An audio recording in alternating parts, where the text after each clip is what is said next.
Salut à tous, c'est Anna, j'espère que vous allez bien. On se retrouve aujourd'hui, je vais vous faire le petit tour du potager comme je vous avais promis pour vous montrer un peu comment ça se passe chez moi. Et voilà, je vous emmène. Alors, du coup, la véranda, là j'ai un petit fraisier Marat des Bois qui fleurit, qui va faire bientôt des petites fraises. Alors ici cette véranda, elle est pas mal. Problème, ça chauffe beaucoup trop en été. C'est nickel parce il gèle jamais dedans, mais du coup il fait un peu trop chaud en été. Du coup, les plants de tomates, en fait, c'est pas vraiment ça, hein, comme vous pouvez le voir, c'est pas incroyable. Hein. Ça produit, hein, mais ça fait des trucs assez petits. Des plants d'aubergines qui sont très très beaux, hein. J'en ai en pot, j'en ai là, j'en ai un ici. En fait, ça fait pas de fruits, ça fait les fleurs sèches. Donc, je sais pas. Soit c'est parce qu'ils sont en pot, il n'y a pas assez de nutriments, pourtant je mets de l'engrais organique régulièrement, mais apparemment ça suffit pas. Ou bien il fait trop chaud. Donc voilà. Par contre, les piments et aubergines, ça marche très bien. Les piments. Bon, ma fille m'a récolté tous les piments rouges, donc il m'en reste un derrière qu'elle n'avait pas à atteindre. Mais sinon, voilà. Là, c'est piment Espelette et Cayenne. Ceux-là, je les avais mis vraiment tardivement. Je les avais mis en juin et ils sont magnifiques. Ils sont vraiment gros, ils produisent et tout. Plein de fleurs. Et ça marche très bien, hein, ça fructifie très vite. Donc voilà, ça marche plutôt bien. Donc l'année prochaine, je ferai que des piments et poivrons à la véranda. C'est décidé. Voilà. Comme ça, j'en ai pas besoin d'en mettre en extérieur, vu qu'ils vivent leur meilleure vie dans des pots. Et après, bon, là, c'est un peu le souk. Mais c'est un peu encombré et pas très bien rangé. Mais en gros, il faudra que je range pour du coup en février, quand je commencerai mes premiers semis pour la saison prochaine. Car oui, je fais quasiment 90% de mes semis. Et voilà, et je les fais moi-même dans la véranda parce que ça marche nickel. Ensuite, ici, alors, haricots verts. Ça, c'est une zone. Il y en a une deuxième derrière, de 4 mètres sur un peu moins d'1 mètre.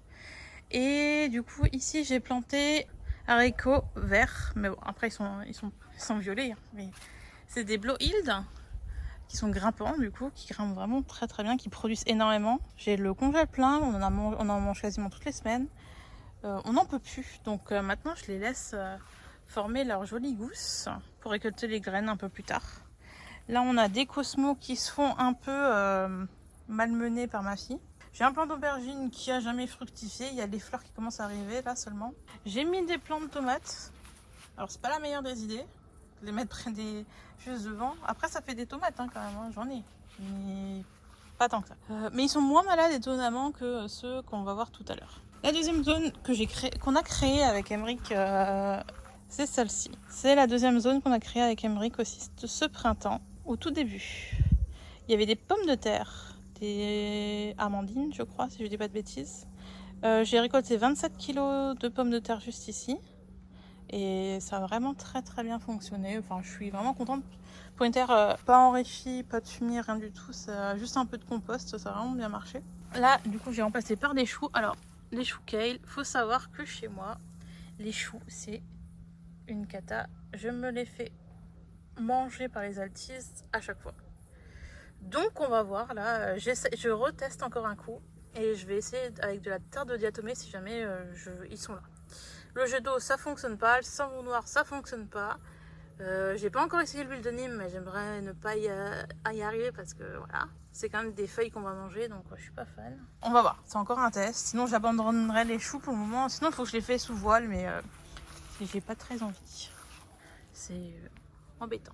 Ensuite, là, vous avez deux petits rangs de navets. Alors, c'est vraiment pas assez éclairci, il faudra que j'éclaircisse. Mais vu que j'ai pas mal d'escargots ici, j'ai peur de me les faire manger. Donc, pour le moment, on va laisser voilà, on va laisser ça comme ça. Quand ils auront bien plus poussé, quand il y aura les premières vraies feuilles, pas juste les cotylédons comme là, je viendrai éclaircir un petit peu. Et juste ici j'ai planté, vous voyez les tout petits là, tout petits, c'est des épinards. Voilà, j'ai planté ça il y a une semaine, 10 jours, et du coup voilà, ça sort bien. Un peu plus loin on a poireaux. Poireaux repiqués là, fait début février en terrine, puis repiqués là en juillet. Alors ça c'est un gros buisson de tomates cerises, c'est des black cherry. Je vais vous les manger, voilà, je me les fais manger. Alors au début je pensais que c'était des oiseaux ou des souris. Mais en fait, j'ai trouvé des escargots dessus. Donc bon, ça se fait manger par les escargots aussi, les tomates, sachez-le. Et il y a un peu de maladie, comme vous pouvez voir. Vous avez des feuilles noires. Mais bon, pour le moment, ça produit encore, donc je laisse. Jusqu'à juillet, je taille les branches un peu abîmées, les feuilles abîmées, etc. pour éviter que ça se propage de trop. Là, voilà, c'est les vacances, j'ai plus envie. Là, du coup, je laisse faire et ça produit quand même, hein, vous voyez. Voilà, vous voyez, elles sont belles comme tout. Faudra que j'en récolte. Et voilà, et là j'ai mis des pieds d'aubergine, mais ils sont trop près des haricots, ils se font envahir. J'ai un peu de calendula aussi. Hop. Je voulais voir si ça fonctionne bien chez moi. Ça fonctionne bien, donc je verrai pour en récolter l'année prochaine. Ensuite. Alors là, c'est ma zone de courgettes. Courgettes non coureuses et courgettes de Milan. J'ai voulu voir la différence. Bah, les deux courent hein, en fait. Hein. Les deux se baladent. Hein. Ça change pas grand chose. Hein. Sincèrement, les deux s'en vont. Il ne reste pas. Voilà. Mais du coup, ça produit bien quand même. Trop même. Là, j'ai que 2 pieds. Et derrière, j'ai mis des petits plants de piment, mais ils galèrent un peu. C'est pas l'idéal. Là, on a un plant de tomates cerises que je pensais que c'était un tomate ananas, mais bon, visiblement, non. Là, j'ai un autre plant de courgettes. Et voilà, ça, c'est ce que j'ai ramassé ce matin. Il faudra que je les rentre tout à l'heure. Et là, vous avez mes plants de tomates qui sont pas très beaux. Bien malades, bien pas bien, quoi. Mais bon, ça produit, hein. J'ai déjà ramassé plein de tomates, j'en suis à une vingtaine de kilos là, sur 12 plants à peu près. Sur 12 plants de tomates, j'ai ramassé 20 kilos, ce qui est pas mal. Hein. Pour être mieux, mais je laisse que 2 branches et tout ça pour éviter les maladies, même si c'est pas incroyable. Mais voilà, on a des belles tomates, c'est des noires de Crimée, juste là-bas derrière. On a des ananas. Mais ça produit, donc pour le moment je m'embête pas trop, je taille plus, j'en ai marre. Là on a les cœurs de bœuf, c'est celles que j'ai le plus récoltées, hein. Ils sont quasiment arrivés au bout là. Vous voyez le plant il est tout mouru. On va arracher ça au retour de nos vacances, je pense que je vais tout arracher. Voilà, et entre j'ai toujours du basilic, des petits œillets d'Inde. Aussi mon potager est arrosé en grande partie par du goutte à goutte. Voilà, j'ai quelques tomates mangées, comme vous pouvez voir là, juste là-bas. Mais bon, c'est rien de...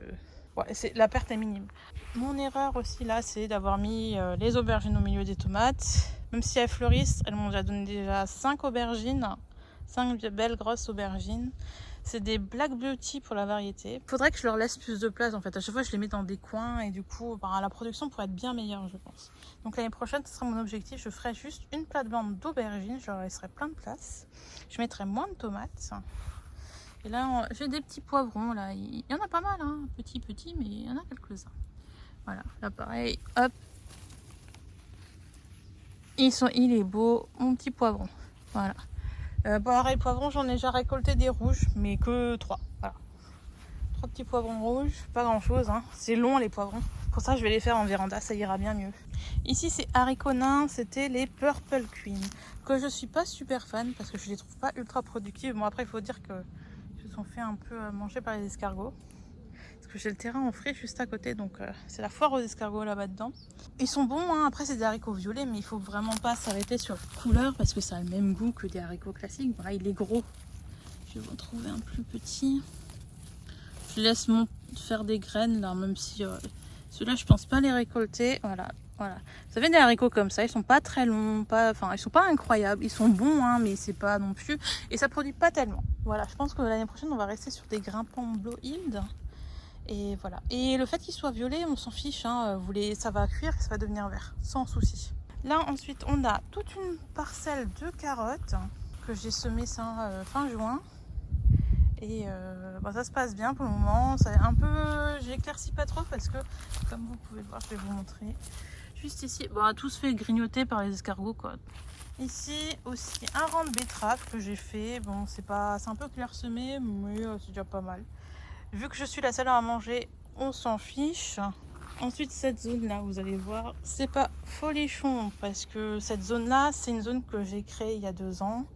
Mais le problème, c'est que c'est principalement de la terre de remblai. Après, j'ai beau amender avec fumier, compost et tout, mais ça suffit pas. Hein. Comme vous pouvez le voir, c'est pas incroyable, ça pousse pas des masses. J'ai mes petites carottes là, semées en février qui se font. Voilà, c'est vraiment compliqué, quoi. voyez, il n'y en a pas beaucoup. Après, ils se sont... Voilà. Entre le chat qui s'est roulé dedans et les fourmis qui s'amusent à y élever des petits pucerons, c'est voilà, c'est un peu compliqué. Elles sont toutes petites, toutes ridicules, mais bon, ça fera quand même des carottes, c'est pas grave. Ah, le petit hélico. Alors là, c'est deux black cherry. Mais voilà, la terre elle est pas folle, donc ça produit un peu, mais c'est pas fou. Un peu de maladie aussi. Et là, c'est 2 plants de Gardener's Delight, comme celui-là que vous avez vu avant. Là, j'ai plein de chenilles comme ça. Je sais pas si vous pouvez me dire qu'est-ce que c'est. J'en ai plein sur les carottes, là. C'est pas la première que je vois. Alors ça, c'est des carottes Fly Away F1. C'est une des seules variétés F1 que je fais.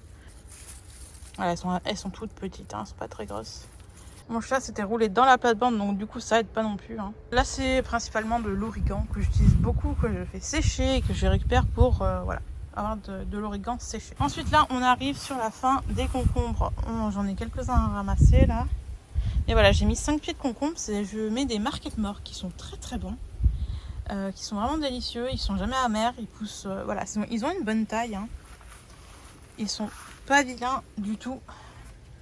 Ils ont une bonne taille. Et voilà, ils sont très très très bons. Et là on arrive quasiment sur la fin, on commence à avoir un peu d'attaque, de la mosaïque, etc. Vous voyez sur les feuilles. On pourrait peut-être encore en avoir un petit peu en septembre, mais pas grand chose je pense. Et en fait ce que je fais d'habitude les autres saisons, c'est que je sème 3... Ceux-là ils ont été semés en avril et implantés au jardin début mai. Mais je fais en général un semis encore fin juin pour implanter en juillet. Pour avoir des concombres un peu plus longtemps, mais là avec les 5 ça a vraiment bien produit cette année, donc j'ai encore des concombres en rab, donc j'ai pas besoin, j'en ai parfait. En plus en juillet il a fait beaucoup de pluie, donc bon, je m'étais dit c'est pas bien grave, j'avais pas très envie. Là c'était des courgettes rondes de Nice qu'il faut que je récolte aussi. Là j'ai 2 plants de courgettes du coup juste ici devant les concombres. Et bah, elles produisent bien, ça marche vraiment bien. Je commence à survivre un peu le plan, mais... Ah bah tiens. Hop. Celle-là, elle est plus petite, mais je vais la ramasser parce que... Hop là.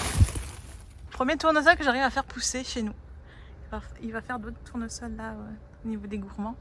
Mais voilà, c'est le premier que j'ai réussi à faire. J'en suis contente parce que sinon ils se font manger par les escargots. Je peux faire ce que je veux. Je peux même mettre les petits granulés bleus, en implanter je sais pas combien. Bah là c'est ce que j'ai fait. J'en ai mis... Oh, j'en ai implanté une 20aine de pieds. Déjà transféré en godet, déjà bien grand. Complètement, ils se sont fait décapiter. Et j'en ai fait aussi... en semi-direct, pareil, ils se faisaient manger avant même de sortir. Je voulais aussi vous parler d'un truc. C'est un truc que je pense que peu de gens connaissent. C'est la chayotte. J'ai essayé de faire un pied de chayotte cette année. Je vous mettrai en image le fruit, parce que là j'en ai pas. Parce que c'est quelque chose qui fructifie très tard, normalement. Voilà. En gros, vous voyez, vous avez le plan là, hop, ça part d'en bas. C'est censé donner des petits fruits qui sont un mix entre une courgette et une pomme de terre. Et on va voir si ça produit. Je pense pas. Je pense qu'on a eu vraiment un temps dégueulasse. Et ça monte très très haut. Hein. Vous voyez, vous avez la liane qui dépasse jusqu'en haut là. Je sais pas si j'aurai des fruits. Normalement, on dit qu'en gros il faut 2 ans avant qu'il s'implante. Je sais pas si je l'arrache cette année. Je vais le pailler. Je pense que je vais essayer. On va voir s'il va repartir de lui-même. Je vais bien pailler le pied. Parce que ça repart du pied. Donc je vais bien le pailler et on verra s'il repart l'année prochaine. Et sinon pas. Et sinon, bah tant pis. Sinon, côté aromatique. Là j'ai laurier sauce du coup. C'est un pot que je prends et que je rentre dans la véranda pour l'hiver parce que c'est gélif, hein, il fait quand même, il peut aller jusqu'à moins 10 quand même chez nous, pas tous les hivers mais voilà, il est en pot. J'avais déjà mis un laurier implanté dans le jardin. Le problème c'est qu'il a fait moins 8 l'hiver dernier et donc il est mouru. Voilà. Il n'a pas survécu du tout. J'avais mis aussi de l'aneth que j'ai réussi à récolter et déshydrater. Ce que j'ai pas réussi, c'est la coriandre. Elle est toute montée, elle a quasiment pas fait de feuilles. Parce qu'en juin, il a fait extrêmement chaud et sec. Donc ça va pas aider. Là, vous avez de la verveine. Elle a chaud et elle a soif. Il va falloir que je l'arrose. Mais voilà, j'ai déjà pas mal coupé dessus. J'ai déjà séché pas mal. Là, j'ai mes 2 petits citronniers. Hop, que je suis contente parce que j'ai mon premier... Voilà, c'est la première fois que j'ai une petite fleur qui arrive. Voilà, je suis super contente, première petite fleur.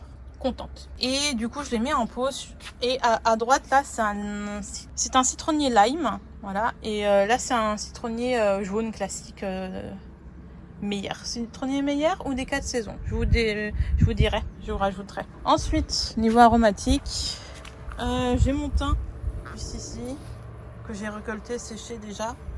Mon joli romarin. Et à côté, j'ai de l'estragon.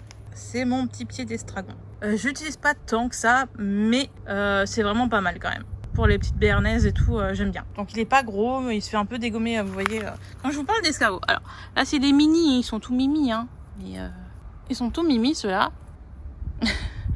Mais j'en ai des beaucoup plus gros, hein. Mais j'en ai partout des escargots, hein. C'est vraiment la fête à l'escargot. Et ensuite, ce que je suis le plus contente, c'est voilà, le gros buisson juste devant vous.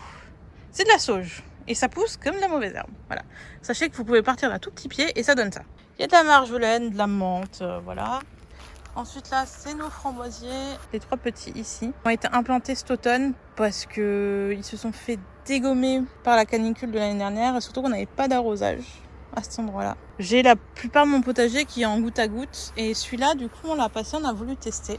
Parce que c'est quand même vachement plus pratique, hein. On l'a passé en micro poreux. Et ça fonctionne plutôt bien, voilà.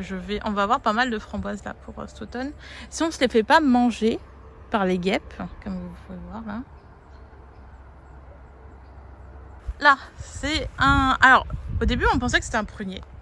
Mais vu le seul fruit que j'ai ramassé, c'est plutôt un pêcher, mais un peu chelou, quoi. Donc, on sait pas. Peut-être un jour, je le virerai. Je pense peut-être l'enlever, un de ces 4, et mettre mettre une fraiseraie. Parce que j'ai une fraiseraie.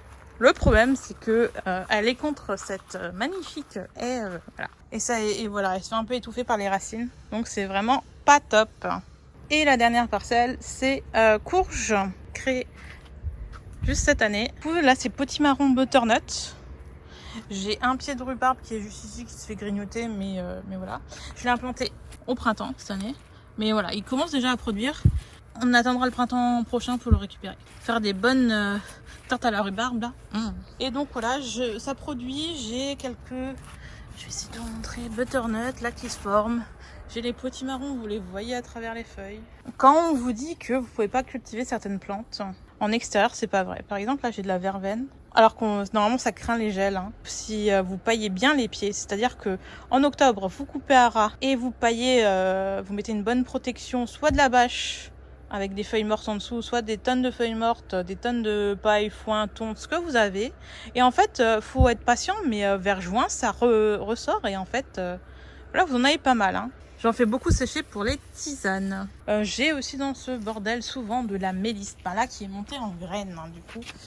Et qui va se ressemer toute seule, que j'ai jamais besoin de m'en occuper. Et la mélisse citronnelle, c'est très bon en infusion, c'est calmant, c'est vraiment très bon en plus. Moi j'aime bien. C'est mes petites infusions que je fais. Je fais infusion de sauge, de verveine et de mélisse. Et sinon, en fruits, on a du raisin sur toute la façade de la maison. Alors là, elle est malade et elle n'a pas produit cette année parce qu'on a tenté de la retailler correctement parce que c'était un peu le foutoir. On avait laissé juste la tige principale. Et donc du coup ça n'a pas produit cette année ici, mais c'est vraiment pas grave parce que je vais vous montrer. Là on a aussi un cerisier et un prunier qui fait des reines claudes, hein, du coup. Cerisier on a beaucoup ramassé, fait beaucoup de confitures, beaucoup de clafoutis. Le reine claude j'ai rien ramassé parce qu'on a eu de la pluie pendant qu'il mûrissait et donc voilà. Ici j'ai du raisin. C'est les seules vignes qui sont pas malades, elles sont incroyables ces pieds. Je sais pas si c'est parce qu'ils sont protégés ou quoi, mais incroyable. Mais ça manque encore un peu de sucre pour les laisser. Là j'en ai aussi. Et cette vigne elle est magnifique, hein. Elle produit vraiment des petits raisins. Mais voilà, ils sont encore un peu verts, ils sont un peu durs. Et là j'ai un pommier qui nous a donné une pomme. Voilà, on a une pomme. Au niveau de notre garage j'ai du raisin noir. Mais sincèrement, elle est tombée très vite malade. Et là on est en train de se les faire manger par les frelons. C'est pour ça que je m'approche pas trop. Ils sont mûrs. J'ai ramassé 2 grappes encore. Mais je vais pas pouvoir en ramasser beaucoup parce que là ils se font manger par les frelons. Et il commence à y avoir des petites taches de moisissure dessus. Et voilà, ça c'est l'arrière de notre maison. Avec les petits composteurs qui sont juste ici. Donc voilà, c'est une forêt. Donc voilà pourquoi j'ai beaucoup d'escargots, beaucoup d'insectes, voilà, beaucoup de trucs. Des bambis, des sangliers, enfin, bref. Et du coup, voilà pour mon potager. Vous voyez, c'est pas bien grand, mais ça fonctionne bien quand on s'en occupe un petit peu. Sur ce, je vous souhaite une bonne journée, une bonne soirée.